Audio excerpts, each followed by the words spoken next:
Shalom adik-adik, sebelum kita memulai firman Tuhan atau cerita firman Tuhan pada hari ini, mari kita bersatu di dalam doa terlebih dahulu adik-adik. Ya Tuhan, terima kasih atas penyertaan-Mu di dalam kehidupan kami. Kami sudah selesai memuji-muji nama-Mu, biarlah pujian kami itu menyenangkan hati-Mu saja. Sekarang ajar kami untuk duduk diam, untuk mendengarkan sebagian dari cerita firman Tuhan. Biarlah Engkau yang berbicara melalui Roh Kudus-Mu di dalam hati kami, sehingga kami bisa mengerti apa yang hendak disampaikan pada hari ini. Terima kasih Tuhan, terima kasih, di dalam nama Tuhan Yesus kami telah berdoa dan mengucap syukur. Amin. Nah adik-adik, kita akan membaca dari Imamat 20 ayatnya yang ke-26.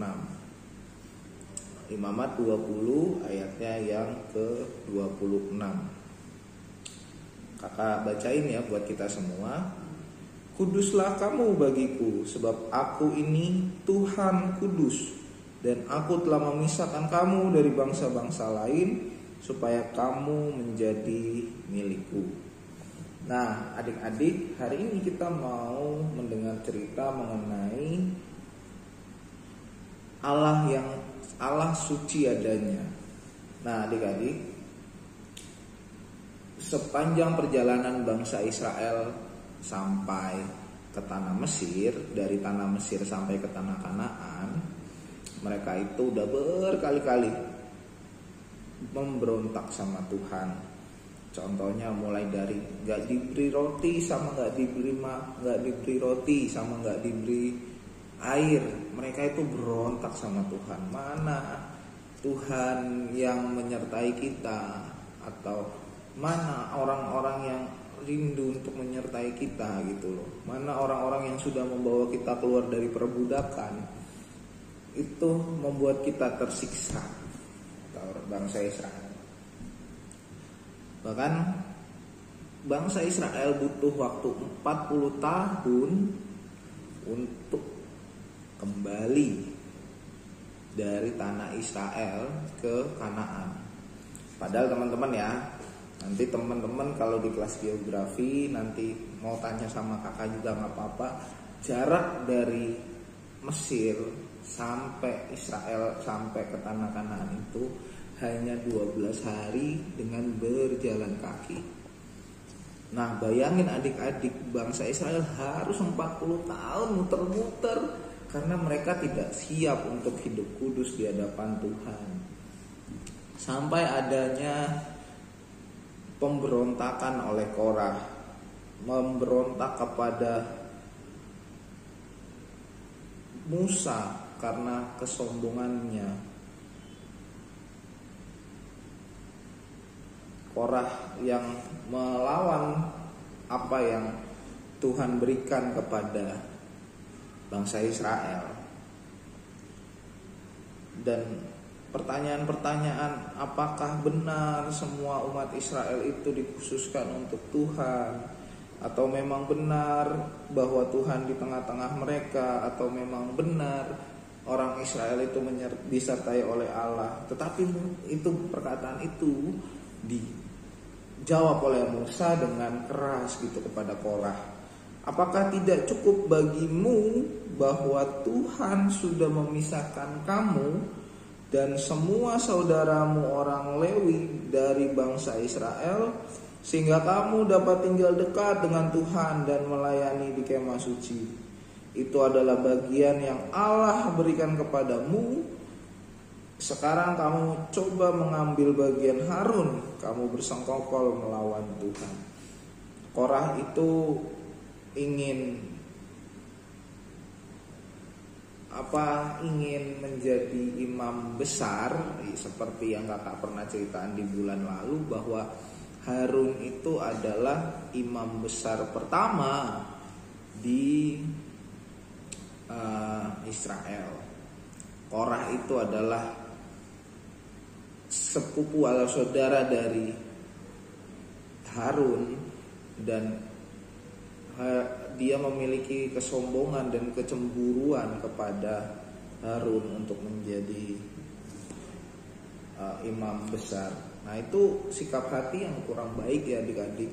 Ingin melayani Tuhan karena ingin dilihat, ingin melayani Tuhan untuk supaya terlihat keren, itu gak bagus adik-adik. Nah, yang kedua adalah kenapa sih bangsa Israel gak sampai ke tanah Mesir, tanah Kanaan? Musa yang juga pada akhirnya berdosa di hadapan Tuhan. Ketidaktaatan Musa dan Harun itu akan perintah Tuhan.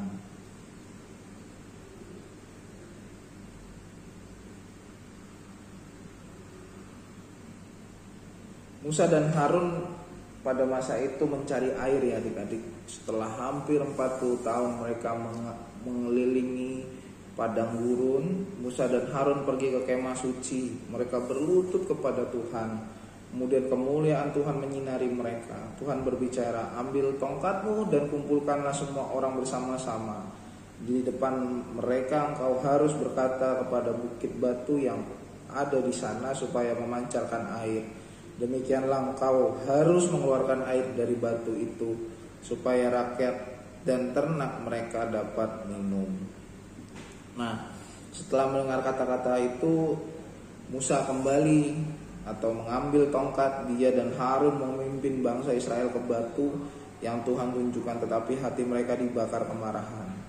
Mereka sudah memimpin bangsa ini selama 40 tahun dan sepanjang masa itu berulang kali Musa menghadapi perbantahan dan bersungut-sungutan dari bangsa Israel terhadap Allah dan dirinya.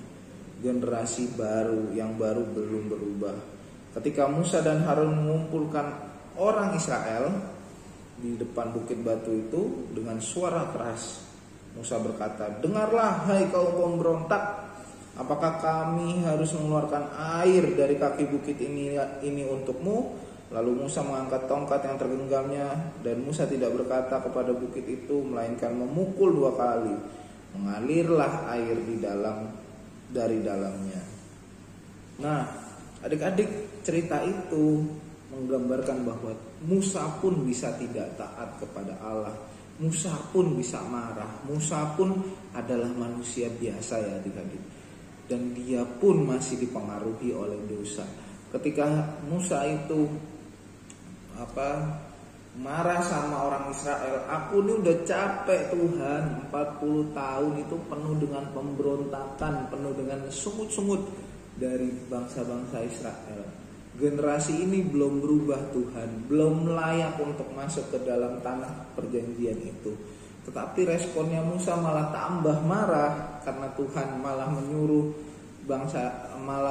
Musa untuk mengeluarkan air dari batu, dan itu karena penyertaan Tuhan. Nah, hukuman bagi Musa dan Harun setelah kita melihat Musa itu memukul 2 kali tanpa berbicara apa-apa sama batu itu, Tuhan itu marah, Tuhan itu tidak senang.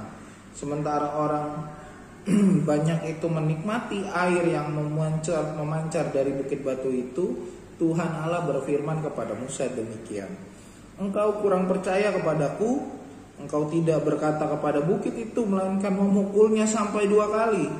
Engkau tidak menghormati aku sebagai Allah yang suci dalam penglihatan bangsa Israel. Oleh sebab itu engkau tidak akan memimpin mereka masuk ke tanah yang aku berikan. Itu adalah kata-kata paling menyedihkan bagi Harun dan Musa. Tuhan sudah menghukum orang-orang yang tidak taat. Ketika Musa dan Harun sebagai pemimpin dalam kemarahan dan kekecewaan tidak melakukan apa yang Tuhan perintahkan, mereka juga harus dihukum sama Tuhan.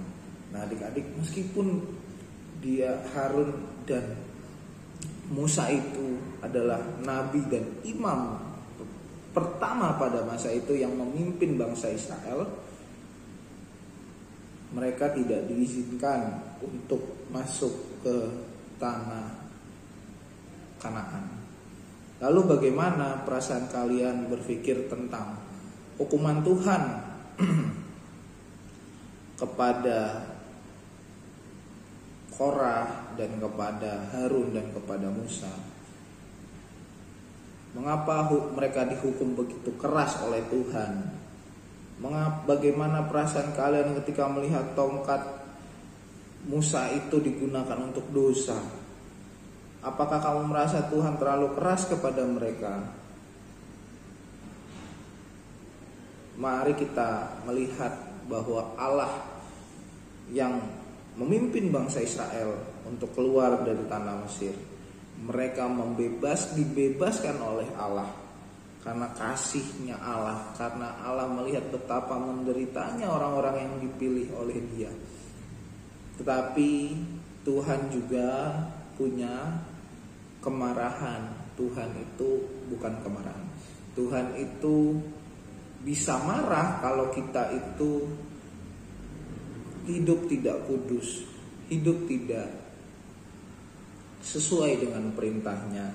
Contoh saja Musa tadi, walaupun dia adalah orang kepercayaannya Allah untuk menyampaikan firman Tuhan, firmannya Allah kepada bangsa Israel, tetapi ketika dia jatuh di dalam dosa, dia tetap berdosa, dia tetap didosa, dia tetap dihukum oleh Allah. Makanya Allah tetap menghukum Musa dan Harun.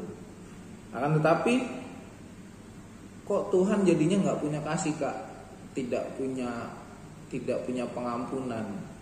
Musa dan Harun tetap diampuni oleh Tuhan, tetapi karena mereka tidak patuh kepada Tuhan di depan orang Israel, mereka kehilangan hak untuk memimpin bangsa Israel memasuki tanah perjanjian.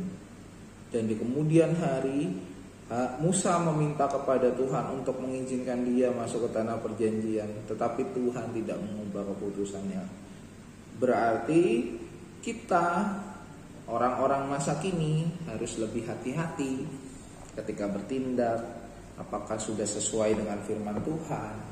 Apakah sudah sesuai dengan apa yang kita baca di Alkitab? Apakah kita masih suka berbohong, atau kita masih suka marah-marah, atau masih suka ngedumel, masih suka bersungut-sungut dengan apa yang Tuhan kasih kepada kita?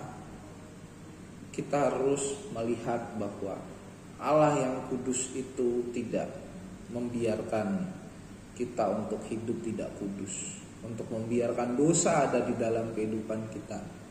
Biarlah kita menjadi anak-anak yang lebih takut akan Tuhan, takut akan firman Tuhan, dan melakukannya di dalam kehidupan kita sehari-hari. Baik adik-adik, kita bersatu di dalam doa. Tuhan Allah Bapa kami yang bertata di dalam surga, sungguh kami bersyukur dan kami menyadari bahwa kekudusan-Mu itu sangat kudus ya Tuhan. Kami tidak layak untuk masuk ke dalam hadirat-Mu, tapi Engkau yang melayakkan kami untuk bisa merasakan penyertaan Tuhan di dalam kehidupan kami. Kami bersyukur atas setiap waktu-waktu ini ya Tuhan. Kami telah belajar dari hamba-Mu Musa dan Harun. Biarlah kami menjadi anak yang takut akan Tuhan dan takut akan firman Tuhan, dan taat dan melakukan firman Tuhan dalam kehidupan kami sehari-hari. Berkati firman Tuhan yang sudah dibagikan, biarlah Tuhan saja yang berbicara kepada mereka. Dalam nama Tuhan kami Yesus Kristus kami telah berdoa dan mengucap syukur. Haleluya. Amin.